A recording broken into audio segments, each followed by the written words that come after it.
Item 54 is an ordinance recommending the fiscal year 2020 annual budget and appropriation ordinance for Lake County. This budget has been made conveniently available for public inspection for at least 15 days prior to posting, prior to this meeting. I'm going to defer to staff to present some of the budget details, but I do have a few additional comments first, with your indulgence.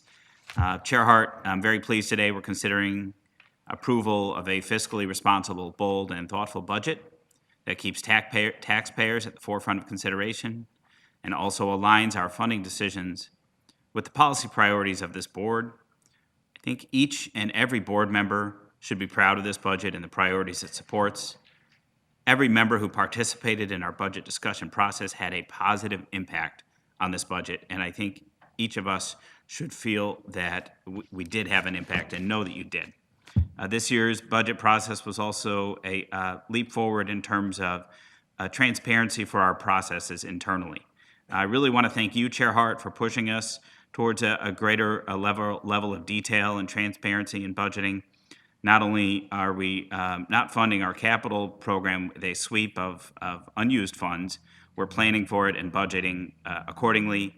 We're also not over-reserving in some fund balances. We've taken some big steps forward with greater transparency in the way that we budget and fund capital and our reserves, as I mentioned.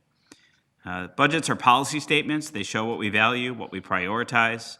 They're also compromises. Every budget is a balancing act and a competition for resources, as we heard about. But through the transformation of these policies, I do think that board members feel more empowered with the process now, and we're taking a more honest approach to funding capital.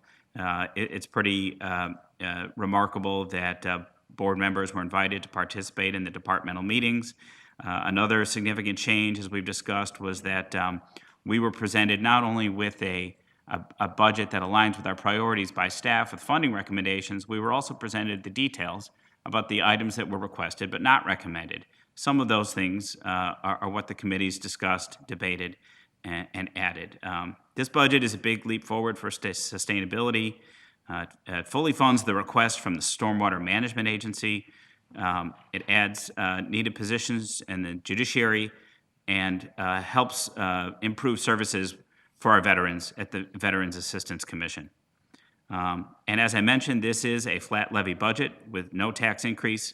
In fact, as we heard on Friday from our Chief Financial Officer, because of the updated EAV estimates from Assessor Gluckert, while it is actually a flat levy, it may result in some cases of a reduction of a few dollars for some taxpayers. Starting in March, we've been discussing budget policies. We made updates to the policies, as I mentioned. In August, for the first time ever, members were included in the departmental meetings. In September, we debated and approved our estimated tax levy, which we have improved upon since that discussion. Our original estimated levy was $600,000 higher than the no increase levy, which we're considering today. In October, we worked through a couple of lengthy days of budget hearings where board members not only reviewed the recommendations that were presented to us, but we made changes based on the items that were not recommended as well. I truly appreciate the work that we did together and the way that we found agreement and compromise through this process. Together, we learned that we want to take deeper dives into our capital programs and reevaluate the projects that are planned, which we are planning to discuss in 2020. You will see committee dates posted on each of our additional topics in 2020, and we hope to post those before the end of this calendar year. I want to thank you all for your work. I especially want to thank our committee members, Vice Chair Jessica Volitzik, Terry Wilkie, John Wasik, Linda Peterson, Adam Didich, and Steve Carlson. I want to thank Member Rummel, who chaired Finance prior and was really helpful to me with advice and friendship. Thank you, Mike. And our other committee chairs who guided us ably through the budget hearing process, Vice Chair Mary Ross Cunningham, who is L&J Chair, Bill Durkin, PWPT Chair, and again, Steve Carlson, Chair of Health and Community Services. Thank you to our County Administrator, Gary Gibson, Deputy County Administrator, Jim Hawkins, CFO, Patrice Sutton, and all of your staff and your directors. And with that, I would like to ask staff to just run through a few of the additional details. And I move to approve. Okay, let's get a motion. So motion by Chair Frank, second by Vice Chair Volitzik. And Good morning. Our budget is a reflection of our board's mission, vision, and values, and of our commitment to responsibly invest in people and our communities. This year, the board updated its strategic plan, which serves as a roadmap for county government and influences how we prioritize and invest our resources. The budget that we're presenting to you today is fiscally responsible budget that supports each of the county's strategic goals. These include investing in public safety and advancing an integrated, data-driven justice system, enhancing economic opportunities, improving our county's infrastructure, promoting a sustainable environment, and building healthy, resilient, and inclusive communities. I wanted to just stress that after much deliberation, the board provided staff with direction to prepare a final budget that had a flat tax levy. In other words, there is no increase in the dollar amount between the fiscal year 2020 property tax levy and the fiscal year 19 property tax levy. Under Illinois law, the board could have chosen to raise the levy to account for new property growth in Lake County and to increase the levy up to the amount of the federal consumer price index, but it chose to do neither in order to ease the burden on Lake County property owners. As a result of the flat levy, it is estimated that the net effect for a homeowner with a $250,000 house will be an annual property tax reduction for the county portion of the tax bill of approximately $10.66.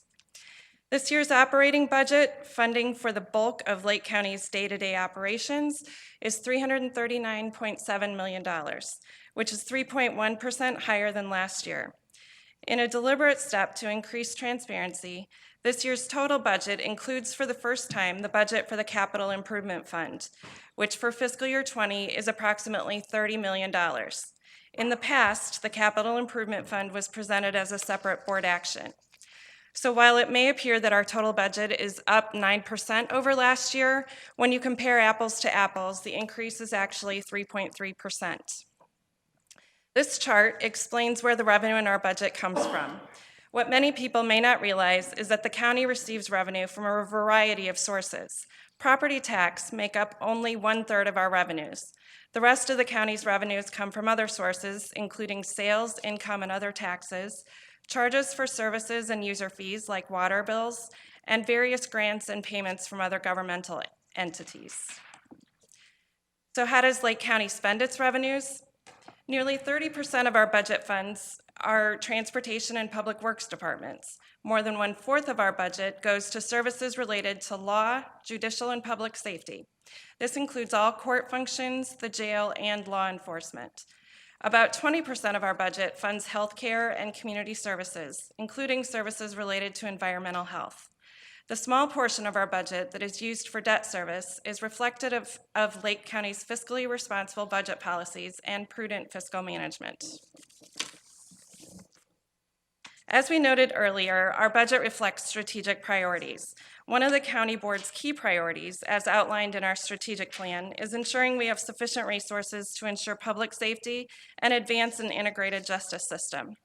In reviewing departmental needs in the course of our budget process, we identified several areas that warranted increased staffing, including an additional juvenile counselor, additional pretrial officers, and an additional assistant public defender.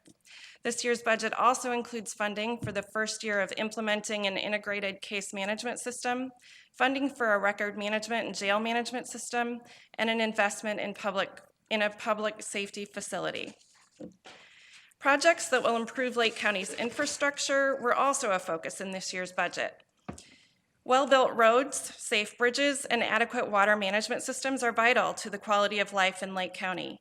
Funding is included for more than $51 million in transportation improvement projects with the goal of easing traffic congestion and minimizing environmental impact from vehicle emissions. We are also investing in our water and wastewater treatment facilities and directing funds towards stormwater management improvement projects, as it is predicted that we'll continue to experience increased rainfall and potential flooding. This budget is reflective of a significant investment in environmental stewardship, with purchases of low-emission vehicles to replace older county vehicles, a focus on energy efficiency in our facilities, the addition of a full-time position dedicated to sustainability, and an investment in cloud technology to replace older, less efficient servers. The county is proactively downsizing data centers and moving to cloud services. Services moved to the cloud have carbon dioxide emission savings of as much as 98% because of higher utilization, improved efficiency, and renewable electricity purchases by providers.